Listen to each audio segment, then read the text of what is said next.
Halo, selamat pagi teman-teman. Jumpa lagi dalam mata kuliah teori sastra. Kemarin kita sudah membahas teorinya Sigmund Freud. Kemudian sekarang ini kita akan membahas teori strukturalisme. Yang disebut teori strukturalisme sastra ini merupakan sebuah teori pendekatan terhadap teks-teks sastra yang menekankan keseluruhan relasi antara berbagai unsur teks. Nah, kemudian unsur teks ini secara berdiri sendiri tidaklah penting. Namun, unsur-unsur itu hanya memperoleh artinya di dalam relasi, baik relasi asosiasi ataupun relasi oposisi. Nah, relasi-relasi yang dipelajari dapat berkaitan dengan mikroteks, yaitu terdiri dari kata dan kalimat. Kemudian keseluruhan yang lebih luas itu antara bait, kemudian bab, maupun intertekstual karya-karya lain dalam periode tertentu. Nah, relasi tersebut dapat berwujud ulangan, gradasi, ataupun kontras dan parodi. Ini menurut Hartoko. Kemudian istilah kritik strukturalisme secara khusus ini mengacu kepada praktik kritik sastra yang mendasarkan model analisisnya pada teori linguistik modern. Tetapi umumnya strukturalisme ini mengacu kepada kelompok penulis di Paris yang menetapkan metode dan istilah-istilah analisis yang dikembangkan oleh Ferdinand. Nah, kemudian di sini strukturalisme menentang teori mimetik yang berpandangan bahwa karya sastra adalah tiruan atau kenyataan. Tapi teori ekspresif yang menganggap sastra itu pertama-tama sebagai ungkapan perasaan dan watak pengarang. Dan menentang teori-teori yang menganggap sastra sebagai media komunikasi antara pengarang dan pembacanya. Jadi teori si Ferdinand ini bahwa karya sastra itu benar-benar merupakan ekspresi dan ungkapan dari perasaan hati pengarang yang terdalam gitu loh, asalnya hanya dari pengarang.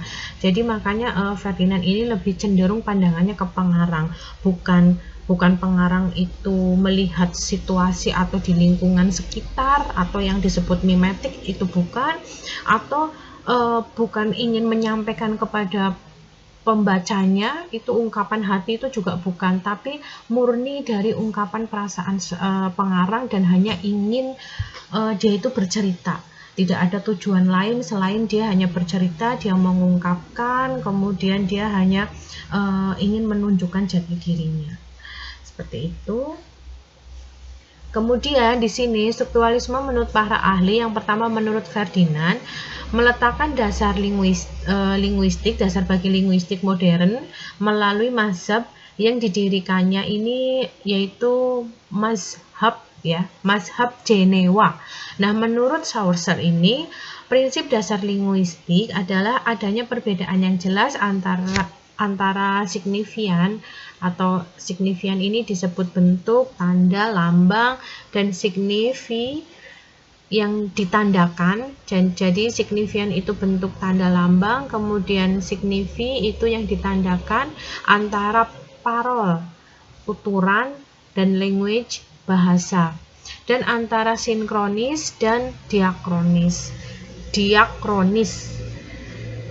Nah, antara sinkronis dan diakronis dengan klarifikasi yang tegas dan jelas ini, ilmu bahasa dimungkinkan berkembang menjadi ilmu yang otonom, di mana fenomena bahasa dapat dijelaskan dan dianalisis tanpa mendasarkan diri, maksudnya atas apapun yang letaknya di luar bahasa. Kemudian Saussure, kalau kita sebut namanya Saussure itu kan susah ya, Ferdinand seperti itu, membawa perputaran perspektif yang radikal dari pendekatan diakronik ke pendekatan sinkronik.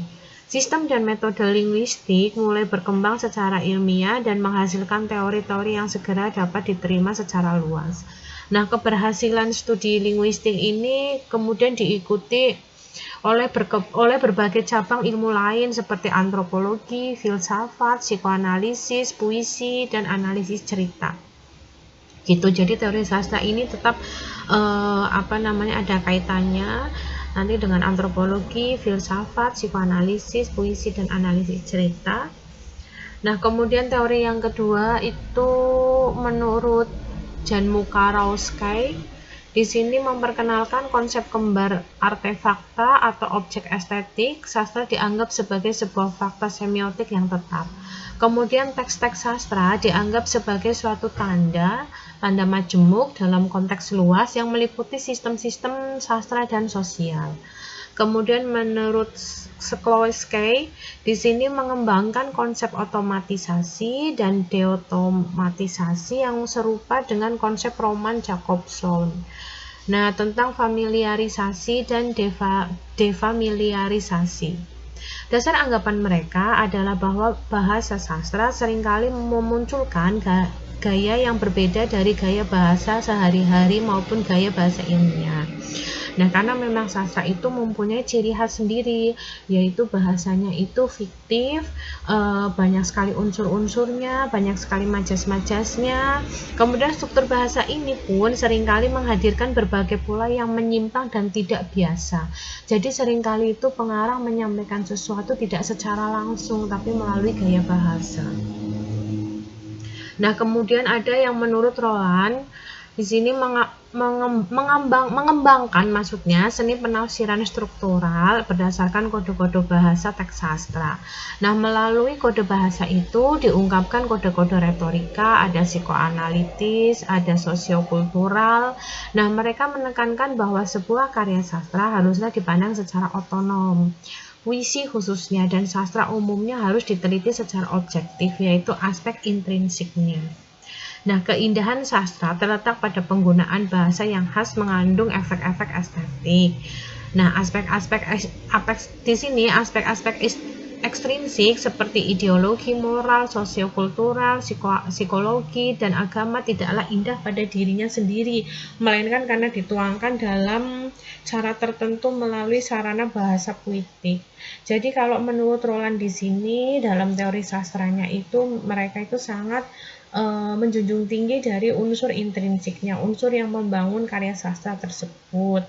Nah, dilihat bagaimana estetikanya itu, otomatis bagaimana cara sastrawan itu menggambarkan unsur intrinsik yang ada di dalam karya sastra. Sedangkan dari aspek-aspek unsur ekstrinsiknya itu seperti ideologi, moral itu hanya tuntutan dari segi segi penikmat sastra atau segi dari luar konten sastra itu sendiri. Makanya dia menganggap itu hanya unsur-unsur politik saja, hanya untuk memenuhi kriteria sebagai salah satu karya sastra gitu. Nah, sekarang kita ke sejarah strukturalisme.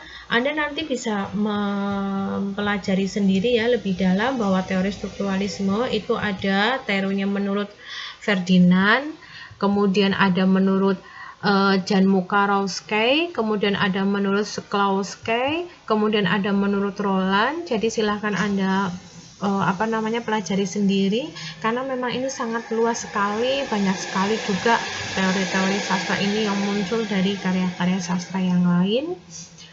Kita akan lanjut ke sejarah strukturalisme ya, tapi di video berikutnya.